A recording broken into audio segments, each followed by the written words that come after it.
All right, so here we go. So this kind of section, the main thing we were talking about was graphing kind of sines and cosines, and then also tangents and cosecants. So we're going to just start off by graphing a simple cosine wave. Okay. So if I wanted to graph something like 8 cosine of x, well, we're graphing things based on transformation. So thinking about how we are transforming things. So we've got a cosine graph. So the first thing we need to think about is what is the basic shape of our cosine graph? So the basic shape of our cosine graph, we know that we've got waves. We know that one wave goes from 0 to 2 pi. That's the period of an untransformed cosine graph. And then really when we're thinking about cosine and sine, we have to pick between whether or not we're starting at 0, going up to 1, coming down to -1 and back to 0, or whether we're starting at 1, coming down through 0 to -1, then back up to 1 at 2 pi. So we need to think about how we can figure out the difference between the cosine and the sine graph and how we can remember that difference. Now, we're going to work with these enough that my guess is you'll start to remember the difference pretty handily. But if you're like, oh, I can't remember which is which, and you just really immediately need to know, think about our unit circle, okay? Our unit circle, when we're here, in other words, when theta is 0, so when we're at theta equals 0, we're sitting right here at this point. And this point is the point 1, 0.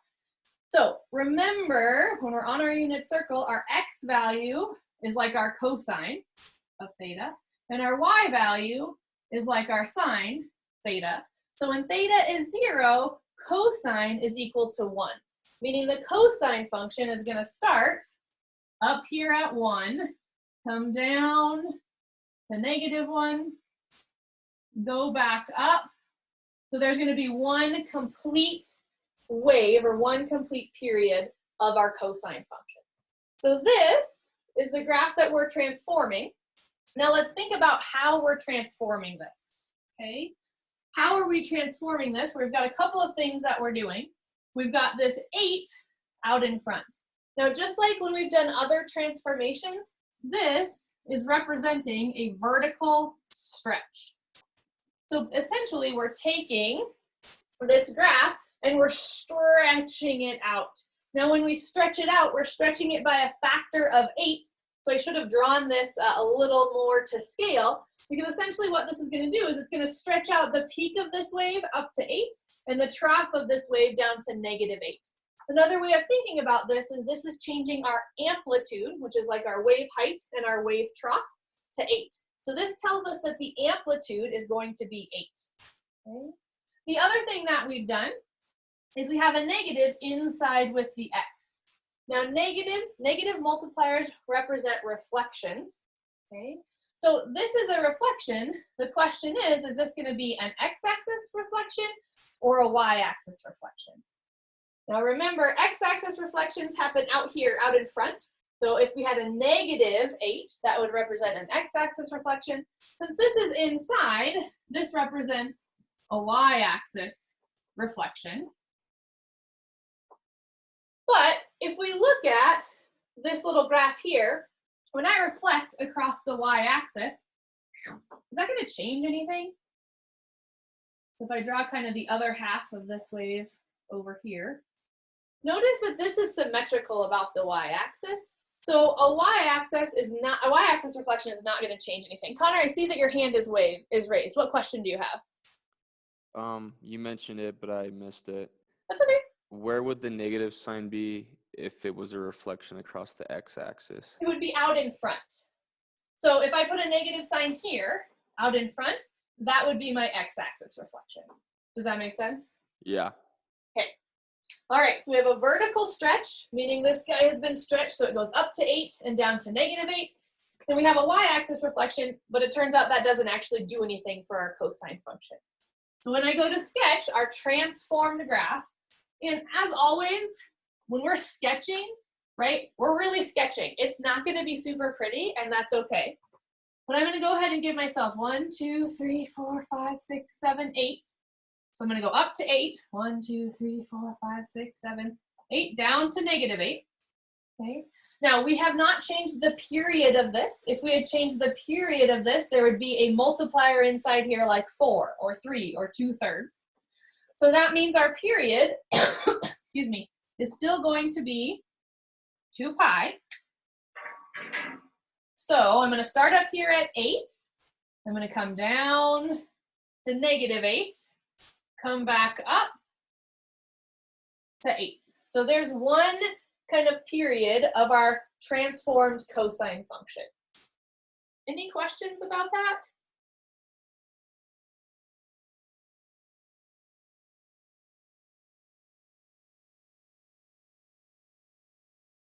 Not hearing any, so I'm going to take that either that you're frozen and have tons of questions, or that you don't have any questions. All right. Yeah, Just what's up, real Trisha? quick, I want to revisit. Sorry. No, you're Just fine. real quick, can we revisit that whole flip over X versus Y?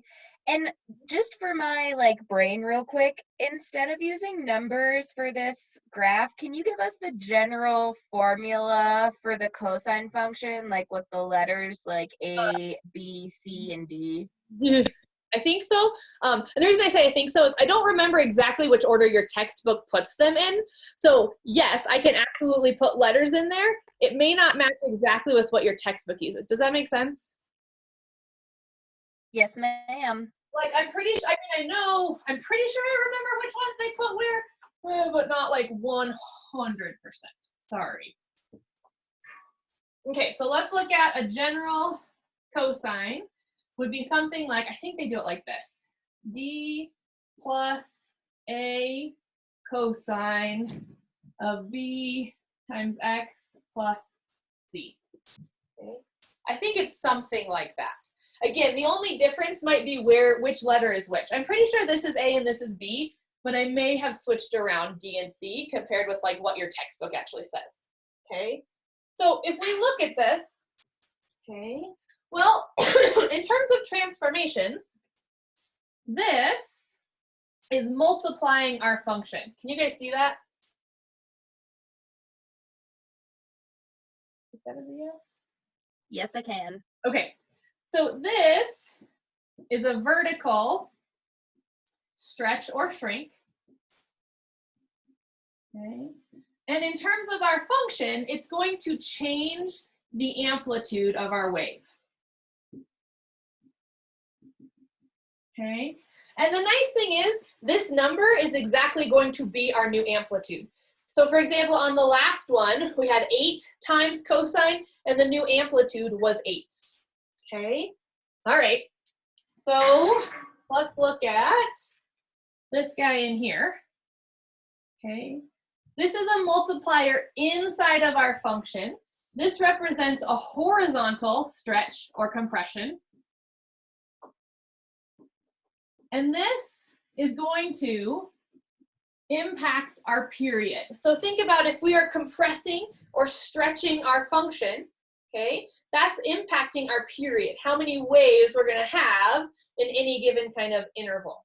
Okay, all right, so hold on just a second. My baby is climbing up the stairs. Okay, he's got it. Never mind, JK, sorry. So this is going to impact our period.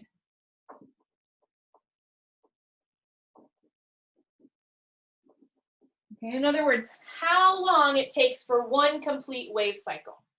Now, to get our period, it's not nice like our amplitude. Our amplitude is this factor right here.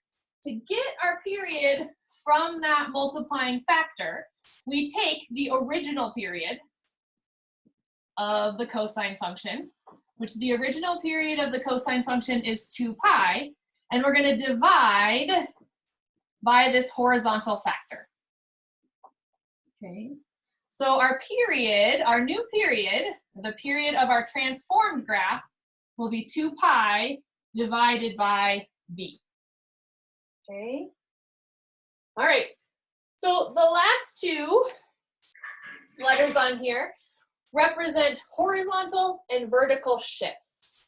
Okay, so inside here, This represents a horizontal shift, also known as a phase shift when we're talking about sines and cosines or waves in general. And the thing to remember about horizontal shifts is they almost work backwards from what we expect. So if this was, say, plus pi, that means we're moving to the left pi. If this was, say, minus pi over 2, that means we're moving to the right pi over 2. And then last, this guy represents our vertical shifts. So moving our function up and down on the graph. And this works kind of the way we want it to. Okay. Now, one thing I kind of didn't touch on as I'm looking at this, right? Here, this sign right here is going to tell us whether or not we have an x-axis reflection. So if I think of this all as one thing, so if our a is negative, we've reflected across the x-axis. If our a is positive, we haven't. Inside here, our b also tells us about y-axis reflections. If our b is positive, we haven't reflected across the y-axis. If our b is negative, we have. Is that kind of what you were looking for, Patricia? Yes, ma'am. That's exactly it. Okay, perfect. Do you guys have other questions that you specifically want me to work? I have one question regarding what you just went over. Yeah, Connor, go ahead. So the first, the addition symbol in front of A, that represents x-axis reflection. Yeah, so basically if A is positive, right?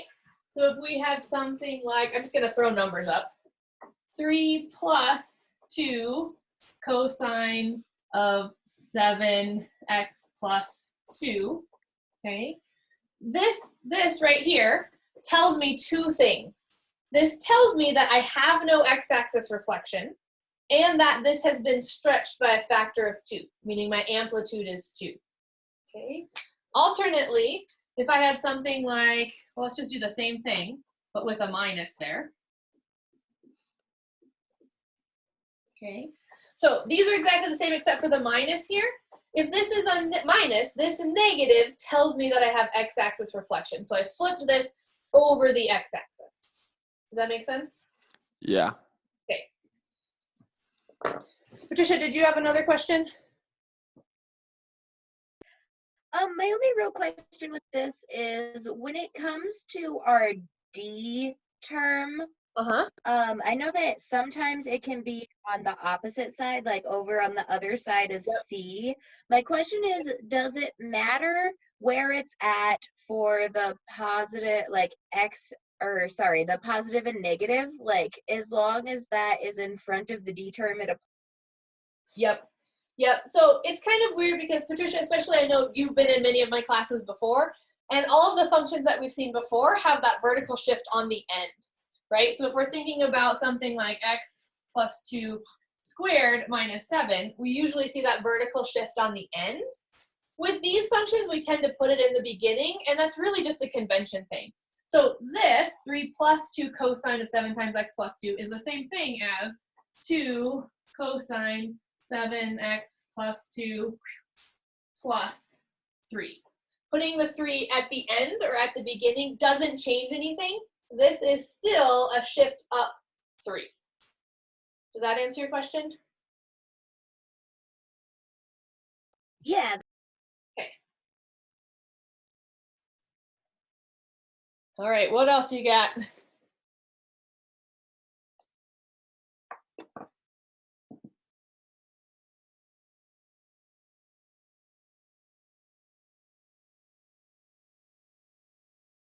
So quiet.